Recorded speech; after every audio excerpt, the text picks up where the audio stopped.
Ma'asyiral muslimin yang dimuliakan Allah Subhanahu wa taala, malam ini kita akan membahas sebuah tema yang cukup menarik untuk kita kaji, karena nanti banyak pelajaran terutama tentang as-sabatu fiddin, bagaimana istiqomah di dalam memegang agama ini. 3 peristiwa besar yang dicatat dalam sejarah, yang dicantumkan dalam Al-Quran dan Sunnah Nabi SAW, yang tidak akan lekang dimakan zaman. 3 peristiwa pembakaran terhadap orang-orang yang beriman. Ma'asyiral muslimin yang dimuliakan Allah Azza wa Jalla, 3 peristiwa ini terjadi di 3 negara. Pertama di Irak, yang kedua di Mesir, dan yang terakhir di Yaman. Ma'asyiral muslimin yang dimuliakan Allah Subhanahu wa taala, dalam setiap dakwah pasti ada tantangan. Makanya Allah Subhanahu wa taala menutup dalam suratul Asr, setelah Allah mengatakan illal ladzina amanu wa amilus shalihat wa tawassaw bil haqqi wa tawassaw bis sabr. Allah tutup dengan kata-kata as-sabr, kesabaran. Sabar dalam berilmu atau menuntut ilmu, sabar dalam mengamalkan ilmu, sabar dalam mendakwahkan ilmu, dan sabar ketika seseorang mendapatkan ujian dari Allah Subhanahu wa taala. Ma'asyiral muslimin, kisah yang pertama kita tartib berdasarkan sejarah.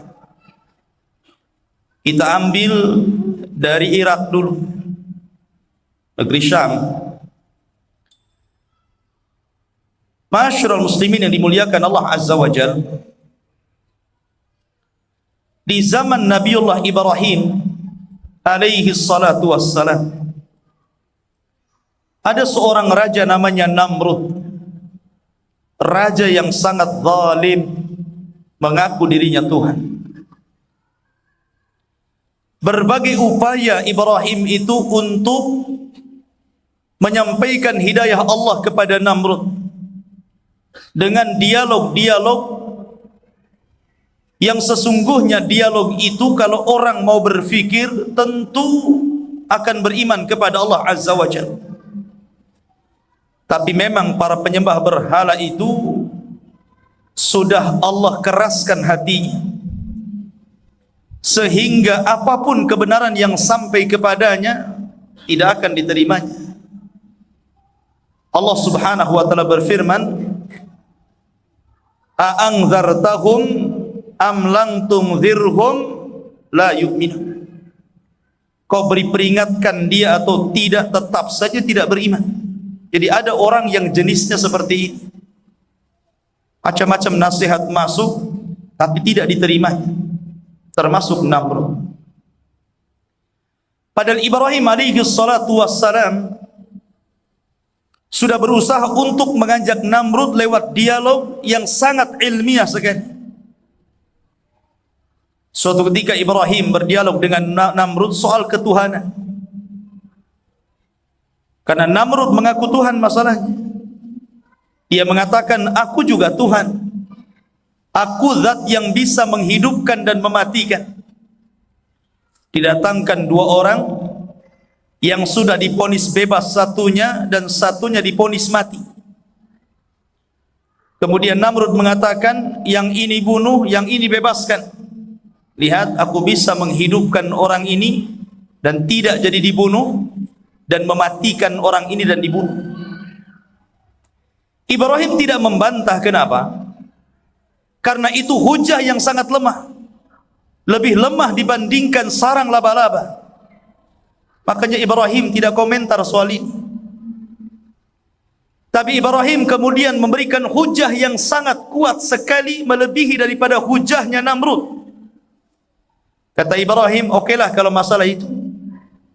Tapi Tuhanku, kata Ibrahim, mampu mendatangkan matahari dari arah timur. Sekarang kau datangkan matahari dari arah barat. Kalau yang itu tidak ada masalah. Kau membunuh orang atau melepaskannya itu urusan lain. Karena itu hujah yang sangat lemah tentang ketuhanan. Karena bukan itu maksudnya menghidupkan dan mematikan. Tapi Ibrahim ingin berhujah lain. Tuhanku, kata Ibrahim, ya'ti bisyamsi minal masyriq fa'ti biha minal maghrib. Tuhanku mendatangkan matahari dari timur. Sekarang kau datangkan dari barat sana. Fabuhital ladzi kafar. Terdiam si Namrud, bayangkan. Mana bisa dia mau menerbitkan matahari dari arah barat? Siapa emangnya dia? Tapi ketika dialog itu mentop, maka dia mulai melakukan kekerasan. Ma'asyiral muslimin yang dimuliakan Allah Azza wa Jalla. Kemudian dialog yang kedua, ketika Ibrahim alaihi salatu wassalam menghancurkan patung-patung Namrud. Ingat, ini syariat Ibrahim. Antum jangan niru Ibrahim. Jangan masuk pula antum ke tempat-tempat yang banyak patungnya, bawa palu antum paluin itu. Bukan. Ini syariat Ibrahim. Syariat Ibrahim karena dia seorang nabi. Dia diberikan mukjizat. Kalau antum yang melakukannya mati di tempat. Ketika kemudian patung-patung itu habis dihancur-hancurkan, disisakan satu patung yang sangat besar. Embahnya patung mungkin. Disisakan di situ. Kemudian dikalungkan palu itu di patung yang paling besar. Akhirnya Ibrahim pun kemudian dicari-cari. Karena Namrud itu penguasa dunia, banyak prajuritnya, banyak mata-matanya, banyak intelnya. Ketahuan juga Ibrahim itu. Makanya dihabarkan ada anak muda yuqalu lahu Ibrahim, namanya Ibrahim, dia yang menghancur-hancurkan itu. Kata Namrud, tangkap dia, datangkan ke hadapanku. Di sini terjadi dialog ilmiah lagi. Ketika Namrud mengatakan, ya Ibrahim, a anta fa'alta bi alihatina? Ibrahim, engkau yang melakukannya, yang menghancur-hancurkan Tuhan-Tuhan kami. Kata Ibrahim, tidak. Kata Ibrahim, tidak. Karena aku tidak pegang palu. Yang pegang palu itu patung yang ono itu, yang gede itu. Itu palunya di situ tuh. Ya. Kalau engkau ingin menyalahkan, jangan salahkan aku, salahkan patungmu. Palunya ada di situ. Kecuali palunya di tangan saya, silakan kau salahkan diriku. Patungnya saja di situ, palunya saja di bawah patung yang besar itu. Salahkan di sana. Sebenarnya kalau Namrud mau berfikir tentang Tuhan yang selama ini disembahnya, bahwa Tuhannya itu tidak mampu mendatangkan manfaat apalagi mencegah madarat, tidak sanggup melindungi kawan-kawan patungnya, harusnya Namrud itu sadar. Tapi Namrud melemahkan dirinya dan mengatakan, kamu kan sudah tahu Ibrahim, sesungguhnya patung itu la yantiqun, mereka tidak bisa bicara. Macam mana saya harus bicara dengan dia? Dia melemahkan patungnya sendiri. Dia sudah tahu nggak bisa bicara. Ya. Tapi memang Namrud sekali lagi ketika tidak bisa mentok sampai di sini, habis hujahnya, satu-satunya cara dengan cara melakukan kekerasan. Disinilah sejarah ini dimulai, pembakaran yang pertama. Maka Namrud kemudian memerintahkan seluruh rakyatnya untuk menyumbangkan kayu-kayu bakar mereka. Sampai-sampai ibu-ibu itu banyak yang bernadar, kalau seandainya aku sembuh dari sakitku, ku tambah kayunya untuk bakar Ibrahim. Nah, ibu-ibu sampai begitu. Ibu-ibu yang hamil juga sama. Kalau sampai kemudian selamat bayiku dilahirkan, ku tambah lagi kayunya katanya. Sampai nazarnya seperti itu, bayangkan. Bahkan ada binatang namanya wazag, cicak, tokek gitu ya. Itu nunggu-nunggu kapan tuh api itu nyala, dia mau ikut niup-niup tuh. Makanya dalam Islam wajib membunuh cicak atau tokek. Jangan dipelihara. Ada pula tokek harga 1 miliar. Masyarul muslimin yang dimuliakan Allah Azza wa Jalla. Akhirnya karena yang memerintahkan rajanya dan mereka juga keyakinannya sama dengan rajanya, marah dengan Ibrahim. Maka semua rakyat Namrud menyumbangkan kayu bakar. Bayangkan, kalau satu kota Batam menyumbangkan kayu bakar satu saja, diletakkan di Ingku Putri, itu udah banyak itu. Ya. Ketika kayu sudah menumpuk bak gunung, dibakarnya kayu itu. Harusnya Ibrahim diikat dulu dalam kayu, kemudian ditumpuk dengan kayu kan? Ini dibakar dulu kayunya. Bingung, cemana ngelempar Ibrahim ini? Orang dekat rumah kebakaran saja kita tidak bisa, panas. Bingung, kebingungan, apinya sudah membesar, Ibrahimnya belum dilempar. Akhirnya iblis datang. Kemudian menyamar anak muda dari Persia dan mengatakan, kami orang-orang Persia memiliki senjata namanya manjanik. Manjanik itu ketepel besar. Ketepelnya. Kami kalau perang biasa menggunakan manjanik, ketepel itu. Kita lempar saja Ibrahim pakai ketepel katanya. Akhirnya dibuatkan ketepel besar, diletakkan Ibrahim di sini, kemudian dilayangkan begitu. Di sini ada peristiwa yang sangat menakjubkan, syarat dengan pelajaran. Ketika Ibrahim dilemparkan dari manjanik itu, Jibril alaihi salatu wassalam mendatangi Ibrahim. Itu lagi melayang-layang tuh Ibrahim, belum sampai ke api. Kemudian menawarkan untuk menolong dirinya. Bahkan dalam riwayat, malaikat yang menurunkan hujan, Mikail juga menawarkan siap menurunkan hujannya. Sampai Jibril mengatakan, ya Ibrahim, kalau engkau mau, biar api ini kami alihkan, kami bakar orang-orang di sekitar sini, biar kamu selamat dan mereka yang terbakar. Tapi Ibrahim itu satu di antara nabi yang dimaksud dengan ulul azmi minar rusul, sama dengan Rasul. Ketika ditawarkan gunung Taif untuk ditimpakan kepada bangsa Taif, Rasul mengatakan jangan, tidak mau.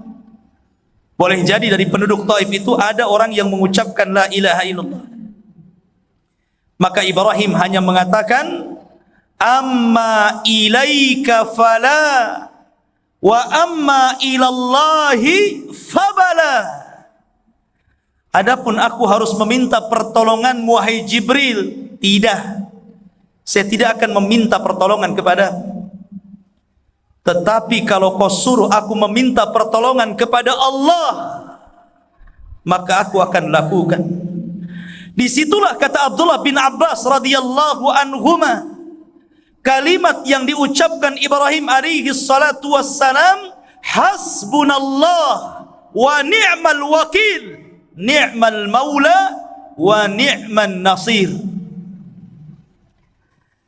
Kata Abdullah bin Abbas radhiyallahu an, dalam riwayat yang dikeluarkan Imam Bukhari dalam sahihnya, kalimat yang diucapkan Ibrahim ketika dilempar ke dalam api, hasbunallah, cukuplah bagiku Allah, wa ni'mal wakil, dialah zat yang paling baik pelindung untukku. Ini juga yang dikatakan Rasul ketika Nabi SAW kalah dalam perang Uhud, sampai-sampai banyak para sahabat yang tunggang langgang lari dari peperangan, salah satunya Utsman bin Affan lari. Itu pula yang menjadikan Utsman dikritik di masa khilafahnya. Engkau lari dari perang katanya. Tapi Abdullah bin Umar menjawab, adapun orang-orang yang lari dari perang Uhud, semua diampuni Allah karena kondisinya memang tidak memungkinkan melawan. Nabi saja dihabarkan mati, padahal Nabi SAW masih hidup, tapi terluka parah karena gerhamnya hancur. Akhirnya kemudian para sahabat banyak tunggang langgang, Nabi diselamatkan. Kemudian orang-orang Quraisy pun merasa bangga karena sudah menebus kekalahan mereka di Badar. Di Badar orang-orang Quraisy 70 orang mati. Di Uhud 70 syuhada Uhud mati. Sama ini, draw. Akhirnya kemudian ketika para sahabat itu masih luka-luka badannya, masih dalam posisi namanya kalah perang. Kalah perang itu kan ketakutan macam-macam. Rupanya ada seorang munafik namanya Hajjaj. Dia tidak ikut perang, tapi dia suka jualan kurma dari Mekah ke Madinah. Di tengah jalan berjumpa dengan Abi Sufyan.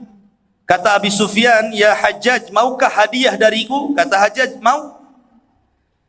Kata Abu Sufyan, "Katakan kepada si Muhammad itu, kami orang-orang Quraisy akan bergabung dengan kabilah-kabilah besar, siap datang untuk menghancurkan kedua kalinya kalian.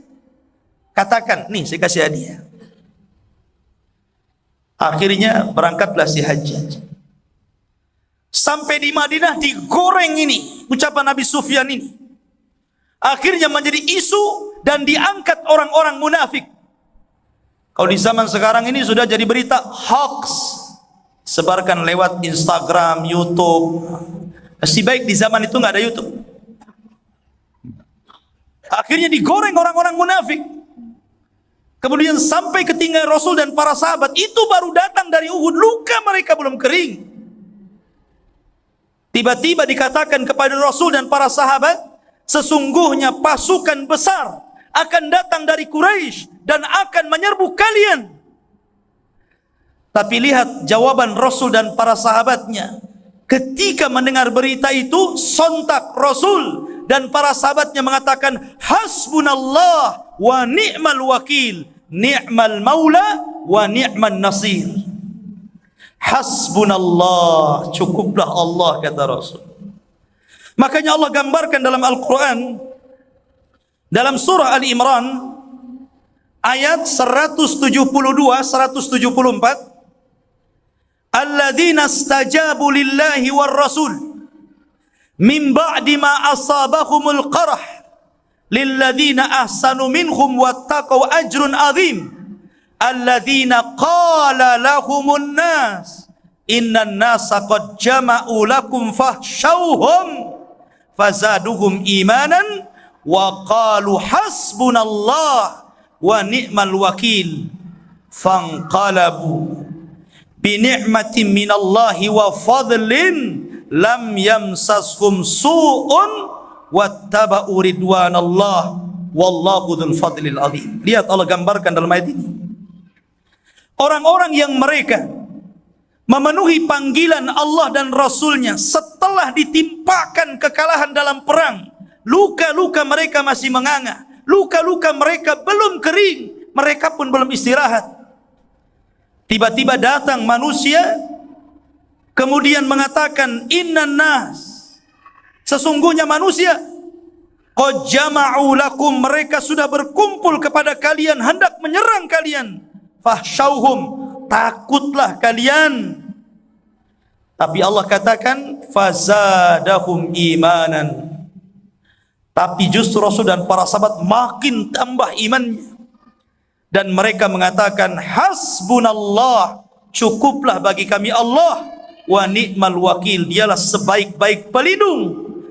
Ketika Rasul dan para sahabat mengucap kalimat ini, lihat hasilnya.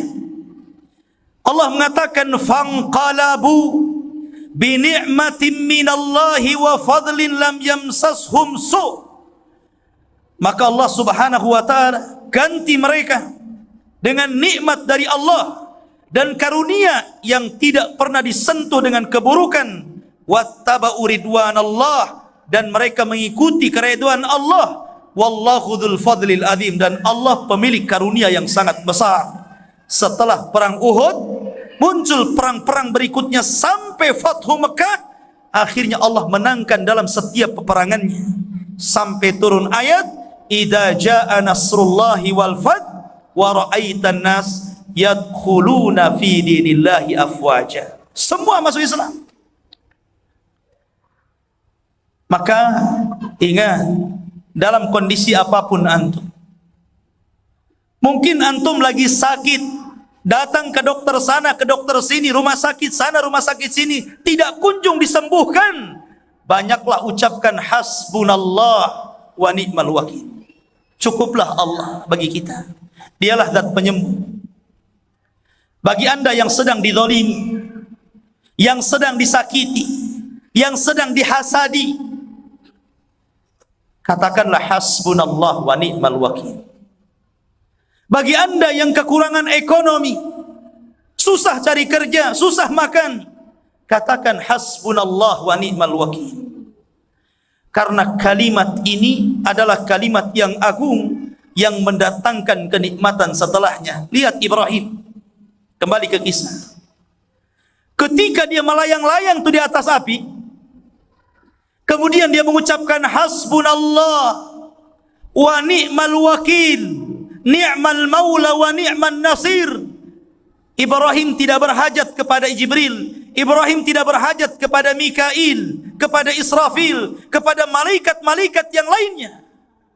Karena di sana ada zat yang lebih kuat dari seluruh para malaikat. Dialah Allah Subhanahu wa taala. Maka ketika Ibrahim membaca doa ini, masuk ke dalam api, ketika itulah Allah tampakkan kekuatannya. Qul ya naru kuni bardan wassalaman ala Ibrahim. Masuk Ibrahim, tiba-tiba Allah perintahkan api. Api itu makhluk Allah. Allah yang menciptakan panas, dan Allah sanggup mendinginkannya. Qul, katakan, ya naru kuni, katakan Ibrahim. Allah menyebutkan katakan ya Ibrahim kepada api yang sedang menyala-nyala di hadapan. Qul ya naru kuni, hei api, jadilah engkau dingin. Sampai di sini tidak. Kalau sampai kemudian titik sampai di sini, maka seluruh api jadi dingin. Anda susah mau ngopi, cemana tuh? Ya. Mau ngerebus mie instan tidak bisa, makin beku. Ya. Tapi Allah katakan wasalaman. Kalau sampai bardan saja dingin, Ibrahim pun tidak akan selamat. Bisa saja dia mati kedinginan. Tapi Allah katakan wasalaman, dan selamatkan juga Ibrahim. Jadi dinginnya api itu khusus Ibrahim saja. Jangan coba-coba antum baca doa ini, walaupun antum personil pemadam kebakaran, jangan coba-coba. Kul ya naru kuni bardan wassalaman ala Ibrahim. Nama antum bukan Ibrahim. Masuk ke dalam api, nggak akan keluar itu. Saya yakin nggak akan keluar. Ya. Ma'asyiral muslimin yang dimuliakan Allah Azza wa Jalla. Ada yang mengatakan Ibrahim itu 50 hari di situ. Ada yang mengatakan 40 hari. Allahu a'lam. Karena Al-Quran tidak menyebutkan berapa hari tinggal di situ. Tapi yang jelas, setelah kemudian Ibrahim lama di api, padamnya api kan susah kecuali dipadamkan air. Jadi nunggu api itu mengecil, sudah hilang pun abunya masih panas, harus ditunggu berhari-hari. Ketika api itu sudah habis, kayu-kayu sudah menjadi debu, orang-orang sudah debar-debar, dah mati Ibrahim ini, dah mati gitu. Semua menyaksikan Rupanya Ibrahim sedang solat dalam api itu. La ilaha illallah, kuasa Allah Azza wa Jalla. Apakah mukjizat yang ditampakkan kepada Ibrahim ini menjadikan orang-orang beriman? Rupanya tidak juga. Sudah jelas-jelas mukjizat itu. Di hadapan mereka, mereka lihat bagaimana mukjizat Allah yang Allah berikan kepada Ibrahim. Memang kesyirikan itu menutup hati, mengeraskan hati, susah dapat hidayah. Tetap saja mereka tidak beriman. Makanya Ibrahim pun tidak lama tinggal di Irak, karena orang-orang Irak susah didakwai. Hijrah dia ke Syam. Akhirnya dapat jodohnya di Syam dan menikah dengan Sarah, wanita tercantik dunia. Ma'asyiral muslimin, ini kisah yang pertama yang terjadi di negeri Irak. Kisah yang kedua terjadi di Mesir. Di Mesir ada seorang raja yang tidak kalah zalimnya juga, dan sama kurang lebih dengan Namrud, namanya Fir'aun. Bahkan Fir'aun lebih dikenal dibandingkan Namrud. Patungnya di mana-mana. Bahkan ada hotel, ada patung Fir'aunnya juga di situ. Ma'asyiral muslimin yang dimuliakan Allah Azza wa Jalla. Ya. Fir'aun ini ngaku Tuhan juga, bahkan lebih dibandingkan Namrud. Bagaimana kebengisannya dalam Al-Quran?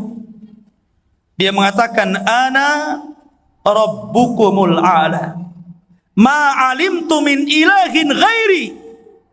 Aku Tuhanmu yang paling tinggi, dan aku tidak tahu ada Tuhan selainku. Ya. Ya, seperti itu Fir'aun mengaku dirinya Tuhan. Tapi kenapa kalau dia Tuhan, dia takut dengan mimpinya? Dia bermimpi suatu ketika dan terulang-ulang mimpinya bahwa datang api yang sangat besar, kemudian mengarah ke Mesir, membakar semua bangunan di Mesir kecuali Bani Israel. Perkampungan Bani Israel dilewati api ini, nggak dibakar. Karena di zaman itu memang ghayatus sihri, puncaknya ilmu sihir. Ya. Banyak madrasah-madrasah sihir. Akhirnya kemudian Fir'aun pun mengumpulkan tukang ramalnya. Ini takwilnya apa nih? Kata tukang sihir, akan lahir anak bayi yang kelak akan menumbangkan kekuasaan. Akhirnya Fir'aun pun ketakutan. Takut dia, padahal Tuhan. Kenapa dia takut? Ya. Kalau dia Tuhan, jangan takut. Dia bunuh laki-laki Bani Israel, anak yang baru lahir dibunuh dia. Pokoknya seluruh prajurit, kalau ada wanita hamil, tunggu sampai kelahirannya. Jangan ada satupun yang lolos. Ditunggu itu. Terutama sudah kehamilan, sudah besar itu, ditunggu itu di rumahnya. Brojol saja anak laki-laki, langsung diambil, dibunuh. Fir'aun takut sama anak laki-laki dan berani sama anak perempuan. Anak perempuan dibiarkan hidup. Ya, karena Fir'aun suka dengan perempuan. Ma'asyiral muslimin yang dimuliakan Allah Azza wa Jalla. Lihat Tuhan. Tuhan Fir'aun ini takut kepada bayi-bayi Bani Israel. Mana ada Tuhan takut? Ya. Ma'asyiral muslimin dimuliakan Allah Azza wa Jalla. Ketika kemudian Fir'aun mendapatkan pasangan terbaik dunia, Asia bintu Muzahid. Dan ini juga pelajaran bagi antum, bagi ibu bapak, saudara dan saudari sekalian. Ada kaidah mencari tetangga sebelum membuat rumah. Ya. Al-jar qabla dar. Carilah tetangga sebelum membuat rumah. Karena Asia bintu Muzahim ketika disiksa Fir'aun, dia selalu mengatakan, Rabbi ibnili indaka baitan fil jannah. Ya Rabb, buatkan untukku istana di sisimu. Asia ingin bertetangga dengan Allah. Dia pilih tetangganya dulu Allah, baru dia meminta istana di sisinya. Namanya al-jar qabla dar. Cari tetangga sebelum rumah. Jadi kalau antum cari rumah, cari lingkungan, lihat lingkungannya dulu. Ah, mantap depan masjid. Ini orang-orangnya baik-baik. Orang-orang sini suka ngaji, sudah kenal ngaji, sudah pada hijrah. Ah, tinggal di situ. Tapi kebanyakan tidak. Karena orang itu terkadang bukan mencari tetangga baru kemudian mencari rumah, tapi mencari rumah dulu, mencari view-nya yang bagus. Ada kolam renangnya enggak? Jalannya besar enggak? Tamannya bagaimana? Pohon mangganya ada enggak? Itu dulu yang ditanya. Ya. Soal tetangga nomor berapa itu? Kalau bisa jangan ada tetangga, katanya. Di dinding tuh, kiri kanan depan belakang. Nah, gitu. Aneh orang sekarang, tidak mau hidup bertetangga. Yang lebih aneh lagi, sudah punya tetangga baik, malah kemudian dia mencari tetangga yang tidak baik itu. Malah diusir tetangganya. Masyaallah muslimin yang dimuliakan Allah Azza wa Jalla. Lihat di sini. Kisah dimulai daripada ketika di lingkungan Fir'aun itu ada seorang bayi yang kelak akan menjadi seorang nabi. Dan nabi ini nabi yang sangat masyhur di kalangan Bani Israel, bahkan termasyhur. Bahkan Al-Quran mencatat kisahnya secara lengkap.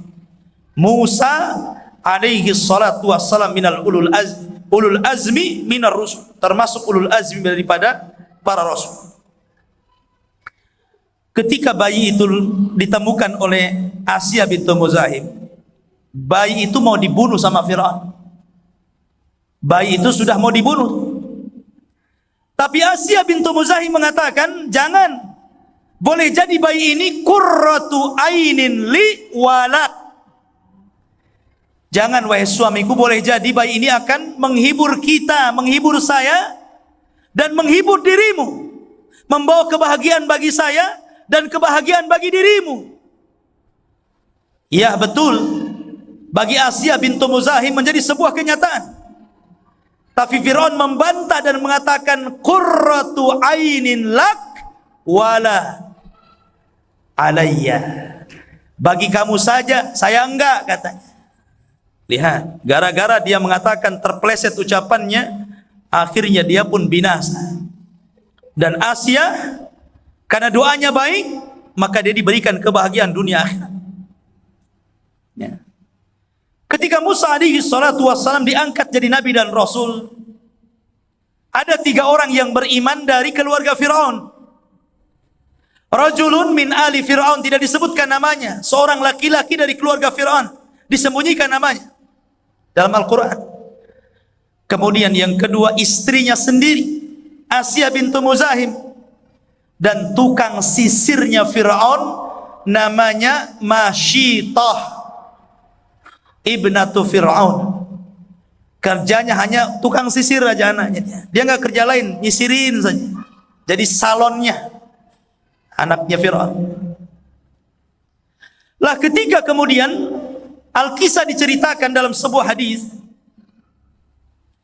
dari Abdullah bin Abbas radhiyallahu an. Jadi ketika Nabi SAW Isra dan Mi'raj ke langit, dan Rasul diberikan kesempatan melihat sorga, tiba-tiba di sorga itu Rasul mencium bau yang sangat harum sekali. Dia heran, ini bau siapa ini? Dia bertanya kepada Jibril dan mengatakan, ya Jibril, ma hadhihi raihatu thayyibah. Jibril, ini bau yang semerbak ini, bau siapa ini? Indah sekali baunya, harum sekali baunya. Kata Jibril, hadhihi raihatu masyitati ibnati fir'auna wa auladiha. Ini bau harumnya Masyitah, tukang sisir istri dan anak-anaknya Fir'aun. Jadi tugasnya nyisir saja, nyisirin saja. Ya, mungkin sambil cari kutu gitu. Ma'asyiral muslimin yang dimuliakan Allah Azza wa Jalla. Lah Masyitah ini satu di antara dua wanita yang beriman yang lebih dulu ketahuan keimanannya. Ketika dia sedang nyisir siapa anaknya Fir'aun ini, Asiyah bintu Muzahib, tiba-tiba jatuh sisirnya. Padahal dia sudah berusaha menyembunyikan keimanannya. Tapi namanya iman pasti akan tampak bekas-bekasnya. Ketika jatuh sisir itu langsung diambil, bismillah, kemudian diambil dengan menyebut nama Allah. Tiba-tiba katanya anaknya Fir'aun ini kepada Masyitah, dia mengatakan, apakah Allah itu yang dimaksud adalah bapakku? Kata Masyitah, bukan. Dia adalah Rabbi wa Rabbuki wa Rabbu abiki. Dia adalah Tuhanku, Tuhanmu, dan Tuhan bapakmu. Kaget nih anaknya, namanya anak masih kecil, polos. Dia mengatakan, ukhbiruhu bidzalik. Bagaimana kalau saya habarkan kepada ayahku bahwa ada namanya Allah, Tuhan saya, Tuhan Masyitah dan Tuhan bapak saya? Kata Masyitah, "Naam, silakan habarkan." Akhirnya dihabarkan bahwa ada Tuhan selain Fir'aun namanya Allah. Marah Fir'aun ini, dipanggil Masyitah. Kemudian kata Fir'aun kepada Masyitah, "Ya Masyitah, ailahun ghairi?" Hei Masyitah, apakah ada Tuhan selainku? Kata Masyitah, ya, ada Tuhan selainmu. Dialah Allah, Rabbu Musa wa Harun. Dialah Allah, Rabbnya Musa dan Harun. Rabb saya, Rabb kamu, dan Rabb seluruh makhluk. Oh, marah Fir'aun. Rupanya ada tandingan selain Fir'aun. Maka dari situ akhirnya Fir'aun pun marah. Ketika dia marah, akhirnya Masyitah pun kemudian ditangkap dan dimasukkan ke dalam penjara, dipisahkan dengan anak-anaknya. Masyitah ini janda, punya anak 5, kecil-kecil, dan anak yang paling kecil masih bayi, masih disusu. Bagaimana sengsara anaknya ini? Ditinggalkan ibunya di penjara. Akhirnya Masyitah pun menjadi bulan-bulan yang di penjara, disiksa, akhirnya dengan belakangan diputuskan hukuman harus dibakar. Tapi tentu berbeda dibakarnya. Kalau Ibrahim dibakar di pembakaran kayu bakar yang sangat besar, kalau Masyitah dibakar lewat penggorengan, pakai minyak kayak antum goreng bakwan itu. Maka orang-orang pun menyaksikan. Kemudian kata Fir'aun, ini Masyitah sudah mengatakan ada Tuhan selainku. Bagaimana menurut kalian wahai kaumku? Maka orang-orang mengatakan, uqtuluha, bunuh saja. Akhirnya kemudian disiapkan penggorengan yang sangat besar. Manusia sudah berkumpul. Masyitah dihadapkan dengan penggorengan. Anak-anaknya dihadirkan. Mulailah anak yang pertama dicemplungkan di situ. Masya Allah. Wanita ini sebenarnya lemah, kurang akal dan kurang agama, lebih banyak mengikuti perasaannya. Tapi ketika akidah dan keimanan menancap pada seseorang, menjadi istiqamah dalam agama. Lihat bagaimana Masyitah ini pelajaran bagi ibu-ibu di belakang itu. Mempertahankan agamanya, istiqamah di atas keyakinannya. Dilempar anaknya satu ke kuali, masih tetap saja kuat, saya tidak akan murtad. Anak yang kedua dilempar, tetap saja kuat dia. Anak ketiga, keempat, yang terakhir nih yang bayi, baru sedikit dia agak goyang. Karena masih bayi masalahnya. Diambil sama penjaga, kemudian mau dilempar, kalau kau tidak murtad, ini juga dilempar. Masyitah hampir saja dia mengucapkan dan menarik keimanan. Tapi tiba-tiba Allah Subhanahu wa taala buat bicara bayi itu dan mengatakan, ya ummah, inna adzabad dunya ahwan min adzabil akhirah. Wahai ibu, sesungguhnya azab dunia itu ringan dibandingkan azab akhirat. Tidak ada masalah. Mantap lagi dia. Gitu kan. Akhirnya dimasukkan bayinya, udah mantap lagi. Kenapa? Allah buat bicara, dia menghibur ibunya. Maka Masyitah pun sebelum dilempar, dia berhajat kepada penjaganya. Saya ada permintaan. Kalau saya harus dilempar ke penggorengan ini, tolong saya minta nazar agar kamu kumpulkan seluruh debu-debu ini, kemudian jadikan satu dalam kuburan. Kata penjaganya, ya. Akhirnya Masyitah pun dilempar dan mati satu keluarga di situ. Lihat. Lah ketika didengarnya Masyitah dihukum seperti itu, dan itu yang pertama kali perdana Firaun menghukum orang seperti itu. Sangat sadis, sangat bengis. Asia bintu Muzahim, istrinya ini yang menyembunyikan keimanannya pun berontak di akhirnya kan. Ya. Dia tidak terima dengan saudari seimannya, saudari seakidahnya itu. Jadi dalam tentara itu ada jiwa korsa namanya. Jadi jiwa korsanya itu bangkit gitu kan. Kalau saudaranya disakiti, jangan coba-coba, maksudnya begitu. Lah harusnya seperti itu. Ada, antum harus punya jiwa-jiwa korsa itu. Jangan coba-coba ya yang di sana menyakiti kaum muslimin di sana ya, kami bangkit di sini. Itu jiwa korsa itu. Tapi jangan bakar ban. Doa sama-sama. Ya, masing-masing dalam sujud kita, dalam solat malam kita berdoa supaya saudara kita yang di sana ditolong oleh Allah Azza wa Jalla. Maka Asia ngamuk, datang kepada Firaun, kemudian mengaku dirinya telah beriman juga kepada agama Musa. Lihat, dia beriman kepada agama Musa, wanita pertama yang beriman kepada Musa alaihi salatu wassalam. Dan karena dialah Musa terlindungi dari kematian, karena Firaun tidak jadi membunuhnya. Dia mengatakan, ini jangan dibunuh, boleh jadi akan membawa kebahagiaan bagiku dan bagimu. Kata Firaun, bagimu saja, bagiku enggak, katanya. Akhirnya betul membawa kebahagiaan bagi istrinya. Asia bintu Muzahim, kata Rasul, laki-laki yang sempurna banyak, tapi perempuan yang sempurna cuma 4. Asia bintu Muzahim, Maryam bintu Imran, Khadijah bintu Khuwailid, dan Fatimah bintu Rasulullah sallallahu alaihi wasallam.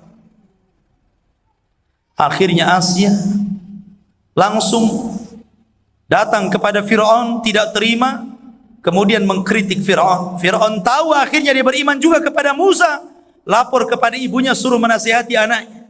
Tidak mempan, akhirnya Firaun pun menghukum secara diam-diam. Karena kalau seandainya dihukum terang-terangan, apa kata orang?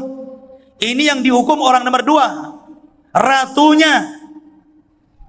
Akhirnya dihukum diam-diam, dibawa ke padang pasir, diikat, tidak dikasih makan, tidak dikasih air, di tengah matahari yang sedang panas-panasnya di siang hari.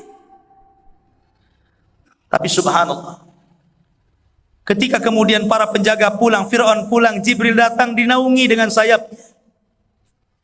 Dan terus dia berdoa kepada Allah, dan doanya dicantumkan dalam Al-Quran. Rabbi ibnili indaka baitan fil jannah wa najjini min fir'auna wa amali wa najjini min qaumidz zalimin.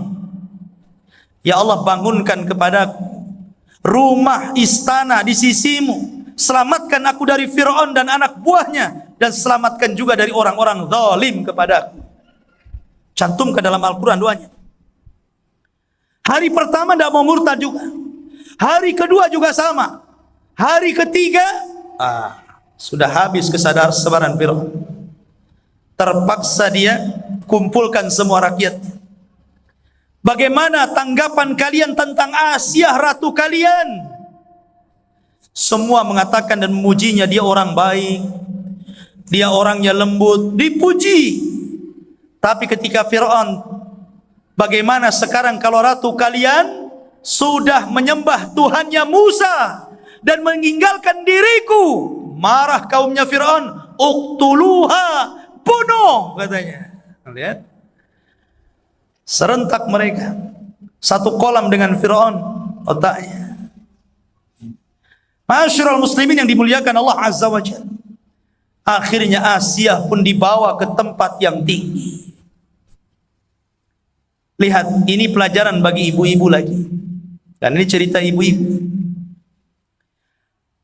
Namanya Asia bintu Muzahim itu kurang apa, Bu? Dia istri presiden Mesir. Dan gak ada pemilu di Mesir. Dia terus. Ya, gak ada, dia terus. Dari awal sampai mati dia saja. Namanya ratu, orang nomor 2 Mesir, segala ada kan? Mau apa? Dayang-dayang ada, kasur empuk, buah-buahan banyak. Mau makan enak pun bisa, tinggal minta. Semua ada, emas, perak, pakaian bagus, tas mewah, sepatu, rumah, apalagi. Tapi memang Asia bintu Muzahim, ketika iman dan akidah sudah menghujam pada hatinya, dunia itu dinomor 2-kan bagi dia. Allah nomor 1. Tetapi keyakinan ini memang susah kecuali wanita-wanita yang mukminah, wanita-wanita mukhlisah. Karena di akhir zaman kata Rasul, yusbihu mu'min wa yumsi kafir, yumsi mu'min wa yusbih kafir, yabi'una dinahum bi'aradin minad dunya. Di akhir zaman ada orang yang paginya iman, malamnya kafir, malamnya beriman, paginya kafir, karena mereka menjual agama dengan harga yang sangat murah dengan dunia. Dulu menjual dunia dengan agama, sekarang menjual agama dengan dunia. Betapa banyak wanita murtad karena dapat suami yang kafir. Apalagi di kota Batam, di daerah-daerah maju yang susah cari ekonomi, yang hidupnya ditampakkan hedonis, hidupnya ditampakkan bermegah-megahan, akhirnya saingan hasad dengan tetangganya, bagaimana saya harus kaya seperti dia. Yang ya paling cepat kaya bukan kerja, cari suami yang sudah kaya, ya kan? Kalau ingin kaya cepat begitu. Ibu pengen cari suami yang kaya, cepat kaya. Nggak peduli agama, mau nyembah ular, mau nyembah apa lagi ya, gajah, sapi, yang penting kaya. Asia bintu Muzahim itu sudah nggak ada lagi. Ya. Yang ada justru istri-istri Lut dan Nuh, itu yang banyak hari ini. Makanya Allah mengatakan, daraballahu mathalan lilladzina kafaru imra'ata Nuhin wa imra'ata Lut.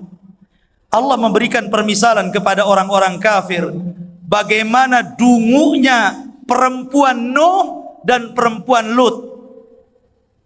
Suami keduanya nabi, tapi memilih kufur. Tapi lihat Allah mengatakan, wa daraballahu mathalan lilladzina amanu imra'ata Fir'aun. Bagaimana Allah memberikan masalah untuk orang-orang yang beriman, wanitanya Fir'aun ini, Asia bintu Muzahim dan Maryam bintu Imran. Ya.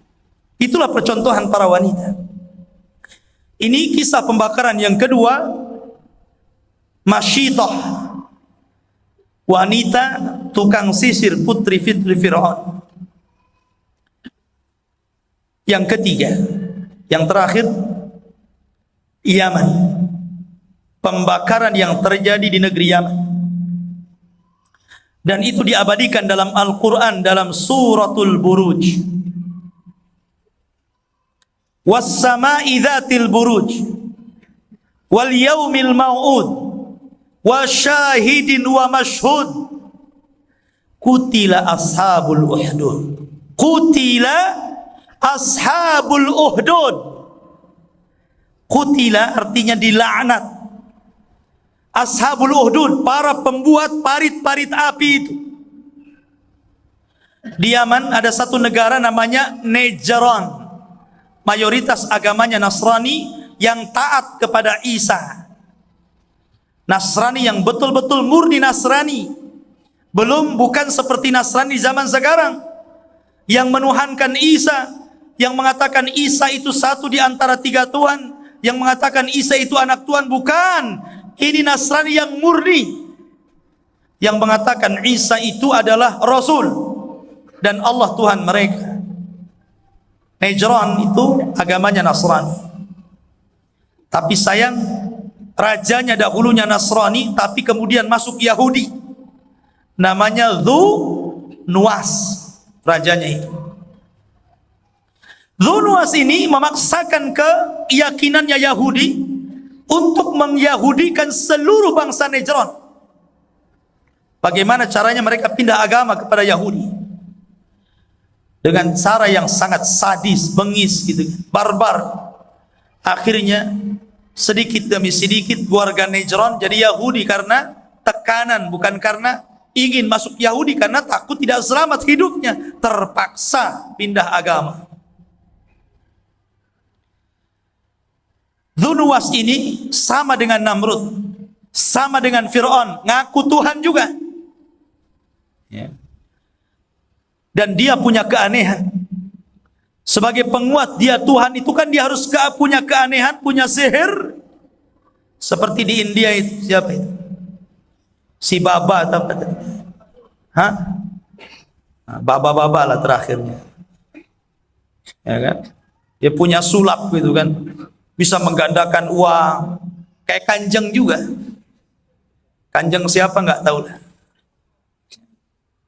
Jadi bisa menggandakan uang, tongkat disulap jadi emas, macam-macam. Sembah juga akhirnya kan, aku Tuhan. Si baba-baba itu. Ya. Lah ini juga punya keanehan, tapi bukan dia yang melakukannya. Yang melakukan tukang sihir di belakangnya. Ya, karena setiap penguasa itu pasti punya penasehat spiritual. Nah, gitu ya. Itu bahasanya. Sebenarnya nggak usah dibilang penasihat spiritual, dukun gitu saja. Senang ya. Biar jelas. Kok digaya-gayakan penasihat spiritual? Dukun. Ya.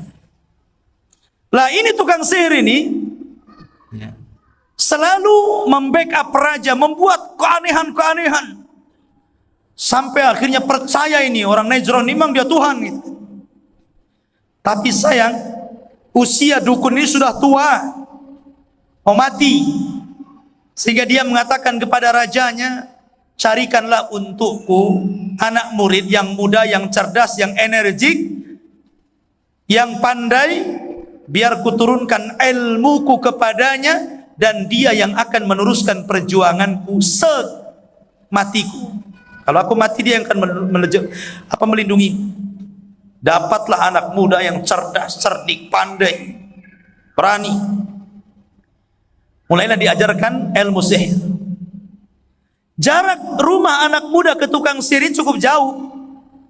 Dalam perjalanan ada semacam mungkin tempat ibadahnya Nasrani, gereja lah. Tapi tidak semegah gereja di zaman sekarang, mungkin pakai tenda-tenda gitu.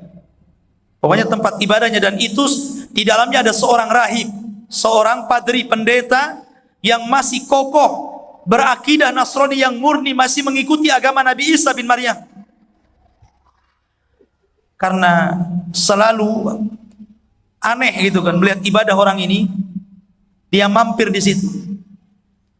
Karena sudah mampir kenalan, ditanya begini-begini, kata sang pendeta, maukah kau jadi muridku? Karena tahu ini anak muda ini akan jadi ajudan raja, akan jadi orang besar. Maka pendeta mengatakan, mau nggak aku ajarkan ilmu yang akan kuturunkan kepadamu? Mau? Akhirnya anak muda ini belajar di 2 tempat. Belajar kepada pendeta dan belajar kepada tukang sihir. Jadi setiap dia lewat, pertama belajar tauhid, habis itu belajar syirik. Tauhid syirik, tauhid syirik gitu. Satu ngajarkan akidah, satu ngajarkan dukun. Ya. Yang namanya ilmu, satu ilmu hitam, satu ilmu putih, nggak ketemu jadi merah putih. Ya. Jadi nggak ketemu tuh hitam putih. Ini bukan acara. Akhirnya kemudian lama-lama anak muda ini ngikutin fitrahnya.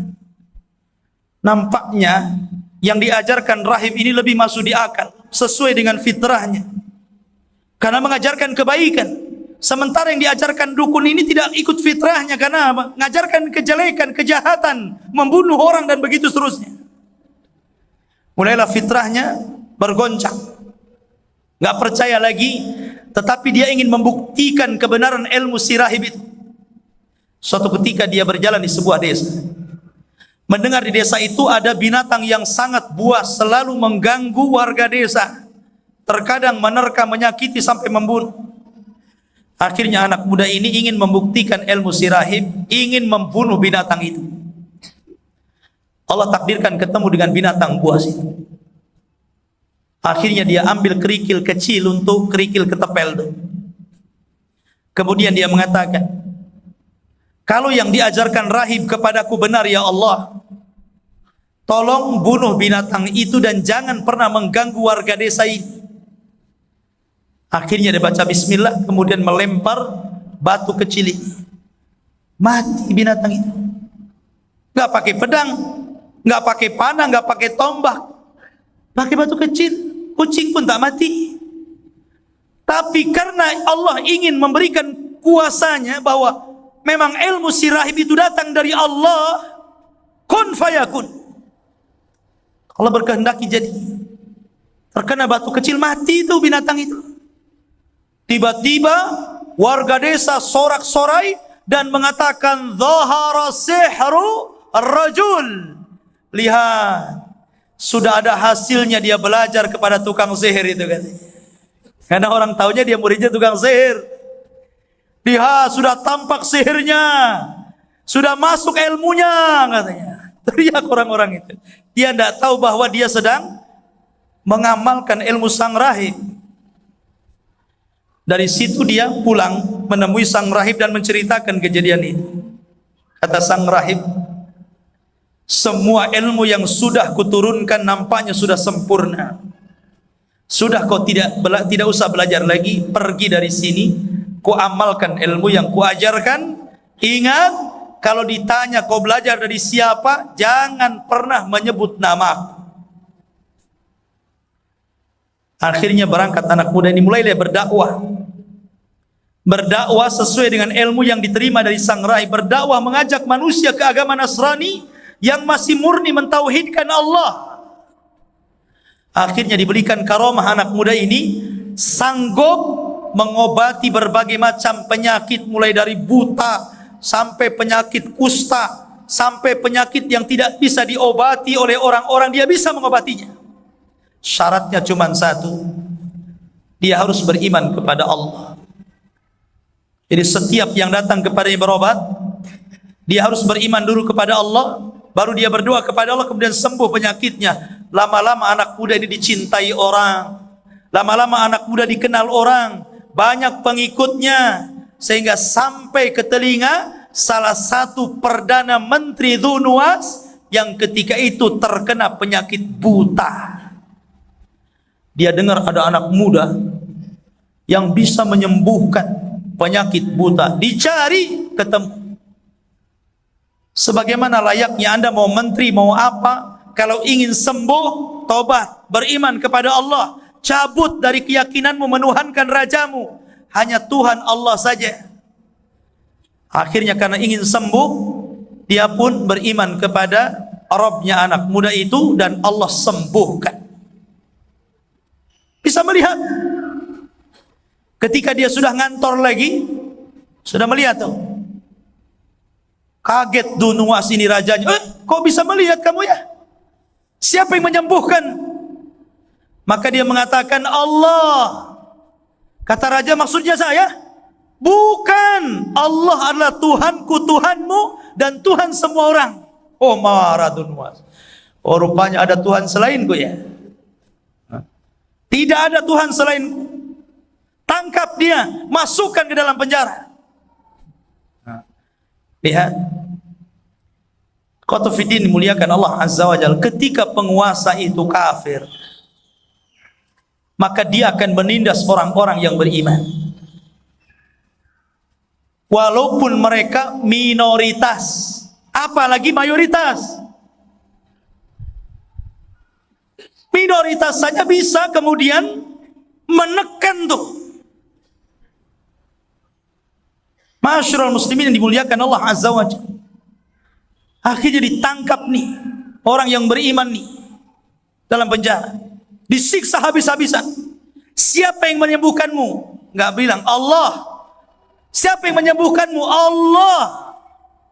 Sampai tidak tahan, disebutkan nama anak muda itu. Tangkap anak muda itu.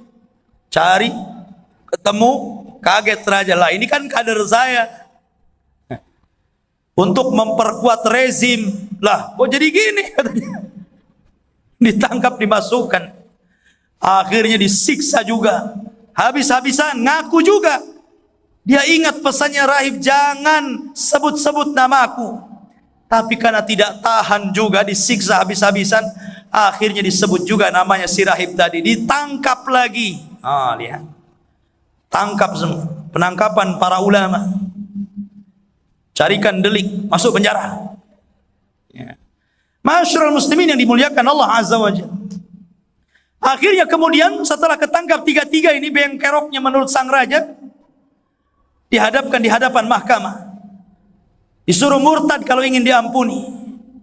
Tapi tidak mau. Tidak mau dia. Sampai akhirnya raja pun hendak mengeksekusi ketiga-tiganya di halayak orang ramai. Dikumpulkan orang-orang. Kemudian raja meminta perdana menterinya yang pertama, sembah saya, sujud kepada saya. Tapi kata menteri, tidak, saya tidak akan sujud kecuali kepada Allah. Kalau begitu, sini kamu Algojo, gergaji dia. Digergaji di sini, belah jadi dua, mati. Matilah, belah jadi dua, mana hidup lagi. Dan ini diisyaratkan oleh Rasul ketika dia bersabda kepada Khabbab bin Arad. Ketika Khabbab bin Arad tidak tahan disiksa majikannya karena beriman kepada Allah, setiap datang majikannya diletakkan besi panas karena dia pandai besi. Budak yang bekerja di pandai besi, dan dia budak yang beriman sama dengan Bilal. Jadi tuannya kalau nyiksa dia itu pakai besi panas, tempel-tempel. Makanya di masa Umar bin Khattab radhiyallahu an, ketika Umar mengenang bagaimana sejarah pertama kali Islam dimulai di Mekah, bagaimana para sahabat disiksa, kata Khabbab yang ada di sampingnya, ya Amirul Mukminin, engkau tidak tahu bahwa penderitaanku jauh lebih besar dibandingkan diri. Disingkaplah kemudian pakaian Khabbab itu, rupanya seluruh pinggangnya penuh dengan bolong-bolong kecil. Karena disundut-sundut itu, bekas-bekas bakar api. Umar pun menangis. Makanya tidak tahan dia datang kepada Rasul. Ya Rasulullah, ala tad'u lana, ala tastaghfir lana. Rasul, tidakkah kau lihat kami yang seperti ini disiksa? Tolonglah ibadah kepada kami. Berdoalah cepat kepada Allah, dekatkan kemenangan itu supaya kami terbebas dari siksaan ini. Tapi Rasul mengatakan, ya Khabbab, tenang, kau tergesa-gesa. Dahulu ada kaum yang digergaji jadi dua, masuknya Ashabul Ukhdud itu, tapi tidak melepas keimanannya. Dahulu ada yang dikubur hidup-hidup pun tetap istiqomah di atas agamanya. Dahulu ada yang disisir dengan besi sehingga daging dan tulangnya terkelupas, tetap saja dia pun istiqamah dengan akidahnya. Nanti Khabbab akan datang kemenangan itu. Tidak akan lama lagi sampai orang yang berjalan dari Son'a ke Hadral Maut yang sangat membahayakan tidak akan takut kecuali kepada Allah Azza wa Jalla. Masyiral muslimin. Maka menteri dibelah dua mati. Kemudian si rahib didatangkan juga, tak mau murtad juga, digergaji juga, mati juga. Raja ingin membuat perhitungan dengan anak muda ini, karena dia yang paling banyak masanya. Dia kadang sudah dicintai rakyatnya karena bisa mengobati orang. Dari sini menunjukkan ikhwatu fiddin, khairun nas anfa'uhum linnas. Sebaik-baik manusia itu yang baik untuk manusia, bermanfaat hidupnya untuk manusia. Kalau Anda punya ilmu, sebarkan dengan ilmunya. Punya ilmu kesehatan, jadikan untuk mengobati orang. Punya ilmu perbengkelan, nih motor-motor ikhwan yang mogok itu antum free. Besoknya pusing, berjejer di rumah bengkelan. Antum free kan nggak nih? Ya minimalnya bantu. Mungkin harganya agak miring lah. Ya, sedekah gitu. Jangan pula antum lebih mahal dibandingkan tetangga sebelah. Masyarul muslimin yang dimuliakan Allah Azza wa Jalla. Akhirnya raja mengatakan, khusus hukuman orang ini, dia harus lebih daripada dua orang ini. Saya ingin membuat dia sakit, lebih sadis dibandingkan dua orang ini. Bawa di atas ke atas gunung. Nanti jatuhkan dia dari atas gunung. Kalau belum mati, bawa lagi ke atas. Jatuhkan lagi sampai mati, katanya. Akhirnya diutuslah beberapa prajurit, bawa dia ke atas bukit. Sampai di atas bukit, anak muda ini berdoa kepada Allah. Allahumma kfini bihim. Ya Allah, cukupkan aku, lindungi aku dari mereka. Ya. Akhirnya gunung itu gempa. Tahulah kalau gunung gempa, kayak gempa di Lombok, gempa di ini kan, sepoyongan orang sana sini kan. Semua prajuritnya jatuh, mati semua, nggak ada yang tersisa. Anak muda ini Allah selamatkan. Mendengar anak muda ini masih selamat, raja marah lagi, tangkap lagi dia, jangan sampai buron. Sebar gambarnya di mana-mana, wanted. Tangkap lagi. Akhirnya kata raja, buang dia di lautan. Dibawa ke lautan. Sampai di laut dia berdoa lagi, datang ombak besar, karam kapalnya, mati semua prajuritnya, dia hidup lagi. Kata sang raja, nggak bisa mati-mati anak ini. Akhirnya dibuat macam-macam, nggak mati-mati. Stres raja. Gimana cara bunuhnya? Anak muda ini juga mulai berpikir, ini kemana saja saya pasti akan jadi buronan. Akhirnya anak muda ini berpikir bagaimana kematiannya bermanfaat untuk manusia. Ketika dia sudah ditangkap, dia berpikir, sudah tahu nih, diilhamkan kepada Allah supaya kematiannya bermanfaat. Karena dia dikejar terus kemana saja, dia pasti ditangkap, itu masalahnya. Ketika yang terakhir kalinya dia ditangkap, maka anak muda ini mengatakan kepada raja, kau ingin membunuhku? Ya, dari dulu memang ku ingin membunuhmu. Tapi kau gak mati-mati gitu. Gampang. Kumpulkan 20.000 rakyatmu di lapangan. Sediakan tiang gantungan. Aku punya satu anak panah, siapkan busurmu. Gantung aku di tiang itu. Tembaklah dengan panah. Jangan lupa ucapkan Bismillahirrabbilghulam. Hanya dengan itu kau bisa membunuh. Selain ini tidak bisa. Oh, senang raja.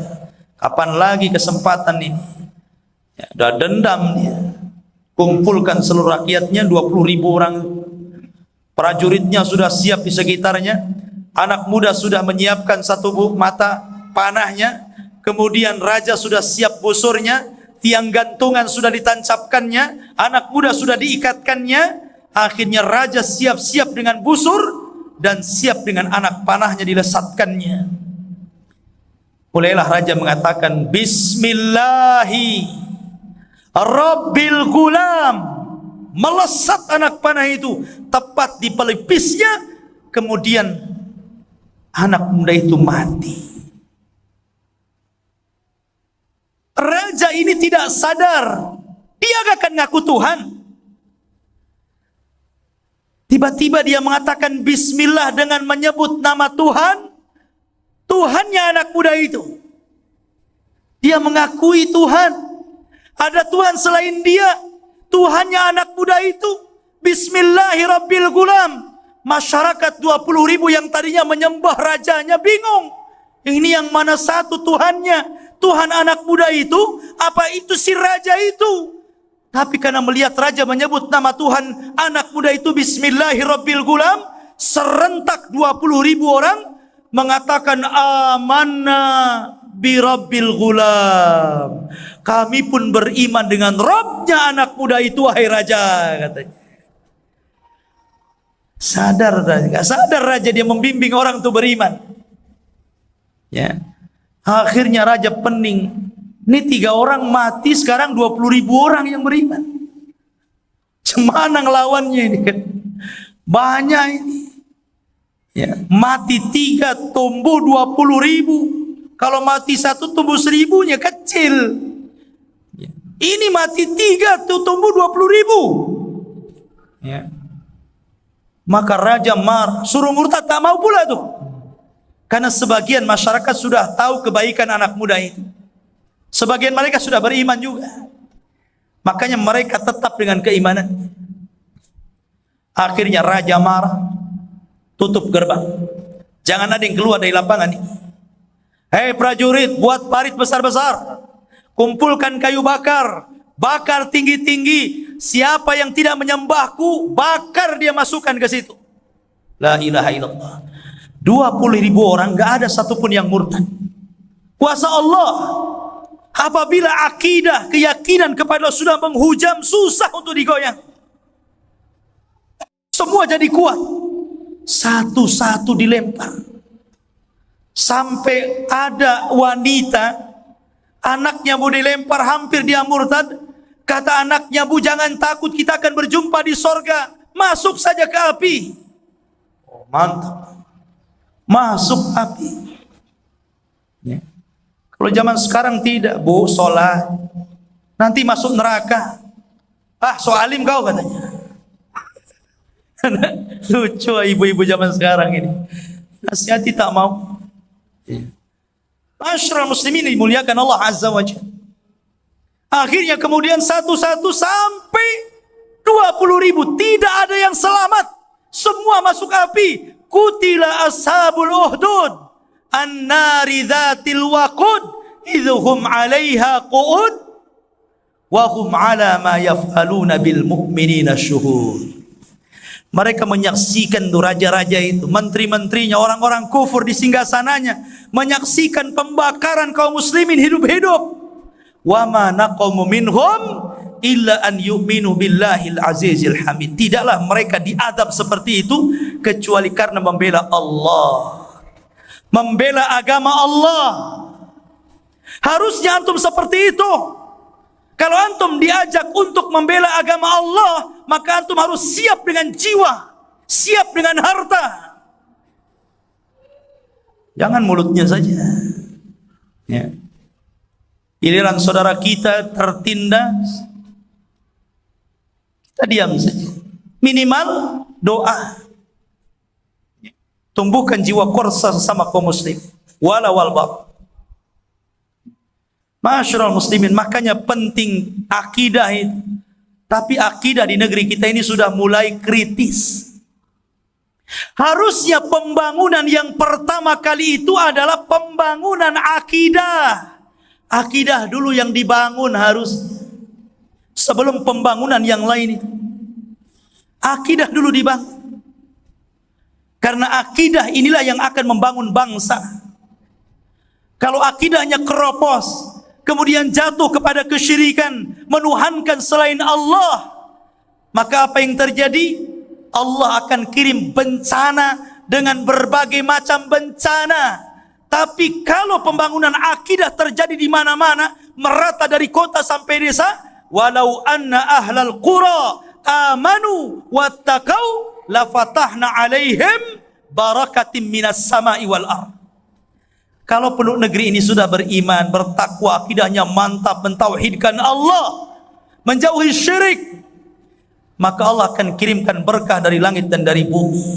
Akidah dulu yang ditanamkan, sehingga tidak akan goyah. Kalau akidah sudah enggak ada, akhirnya banyak mengeluh. Mengeluh bukan kepada Allah, tapi mengeluh kepada pemerintah. Ini gara-gara pemerintah nih katanya. Jadi susah katanya.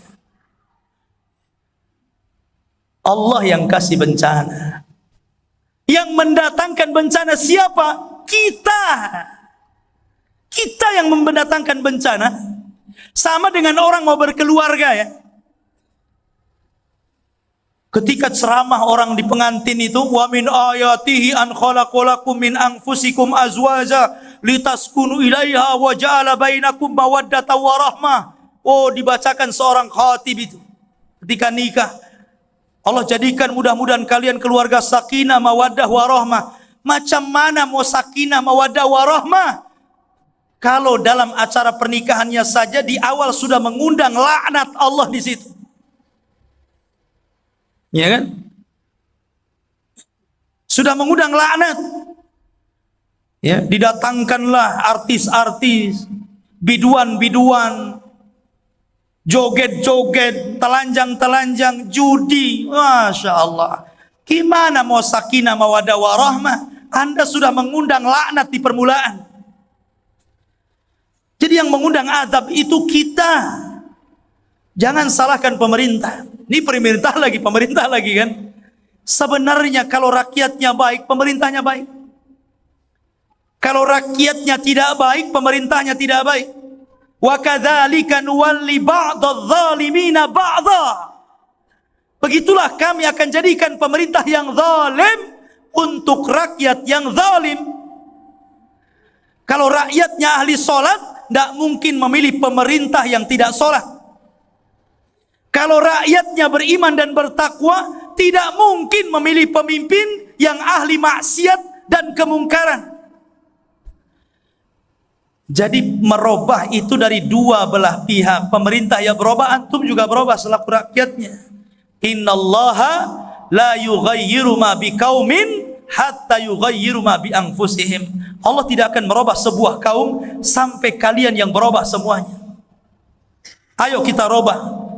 Kita bangun akidah kita, tasfiyah dan tarbiyah. Mentasfiyah hati kita dari segala kesyirikan dan penyimpangan. Tarbiyah, cari ilmu, hijrah ke jalan yang benar. Mudah-mudahan Allah turunkan barokahnya ke pemerintah kita ini. Ya, Ma'asyiral muslimin yang dimuliakan Allah Azza wa Jalla. Kembali 20.000 masuk api, mati semuanya. Tetapi ikhwan, apa yang dikehendaki Dzu Nuwas berbeda dengan yang dikehendaki Allah. Wa makaru makran wa makarna makran wallahu khairul makirin. Kalian bisa buat makar. Silakan kalian buat makar. Tapi Allah punya makar sendiri. Dan Allah sebaik-baik makar. Ya. Yukhadi'una Allah walladzina amanu wa ma yakhda'una illa anfusihim wa ma yash'urun. Mereka hendak menipu Allah, menipu orang-orang yang beriman. Hakikatnya mereka telah menipu diri mereka sendiri. Ma'asyiral muslimin, kalian boleh berbuat makar. Allah sebaik-baik makar. Dari 20.000 itu rupanya ada 1 atau 2 orang diselamatkan Allah. Selamat dia. Tidak sampai dibakar. Allahu alam bagaimana selamatnya. Yang jelas selamat, gitu saja kisahnya. Larilah orang ini menuju Syam. Syam ketika itu negara Nasrani terbesar di dunia. Dilaporkan bagaimana kejahatan Dzu Nuwas yang telah menindas orang-orang Nasrani Najran, membakar mereka hidup-hidup. Karena zaman itu belum ada Facebook. Kalau sekarang tsunami di Lombok sudah nampak hari ini. Oh, ini parah ini. Orang Muslim di Uighur sedang disiksa, orang Muslim di Burma sedang disiksa. Kita tahu. Kan susah. Oh, dulu kan, kalau dulu mungkin teknologi sudah ada, enak aja kan, yang mau dibakar cepat SMS kan. Kita sebarkan nih. Kita lagi ditindas. Kan susah di zaman itu. Akhirnya berhari-hari dia sampai ke Syam, melaporkan ke Syam tentang kebengisan itu. Maka Raja Syam akhirnya kemudian mengutus delegasi untuk berhubungan dengan sekutunya yang ada di Ethiopia, karena yang dekat dengan Yaman Ethiopia, Habasyah, sama-sama Nasrani. Ketika itu tolong, ada kekejaman bagi Nasrani yang ada di Najran oleh Raja Dunwas, tolong atasi. Maka sekutunya Hisham yang ada di Ethiopia, Raja Najasyi, mengirim pasukan besar dengan 2 jenderal, 1 Riyad dan 1 Abrahatul Asram, yang kemudian Abrahah ini ada kisahnya sendiri tentang Ashabul Fil. Tapi yang jelas dikirim pasukan besar dari Ethiopia dan diseranglah kerajaan Najran, akhirnya kalah. Kemudian rajanya dilempar ke lautan dan mati. Maka Najran dikembalikan ke dalam agama Nasrani, dan ketika itu menjadi kerajaan Nasrani di bawah Ethiopia. Rajanya Abrahatul Asram atau Raja Abraha, yang belakangan kemudian mati dan pasukan gajahnya dilempar batu oleh burung ababil. Ini kisahnya lain. Tapi lihat pembakaran 3 peristiwa ini. Apakah sampai di sini? Tidak. Akan ada terus pembakaran-pembakaran kepada orang-orang yang beriman. Dan itu ujian dari Allah Subhanahu wa taala. Mudah-mudahan ada manfaatnya, bisa menumbuhkan keimanan, akidah kita bahwa akidah adalah segala-galanya. Bangunlah akidah sebelum yang lainnya.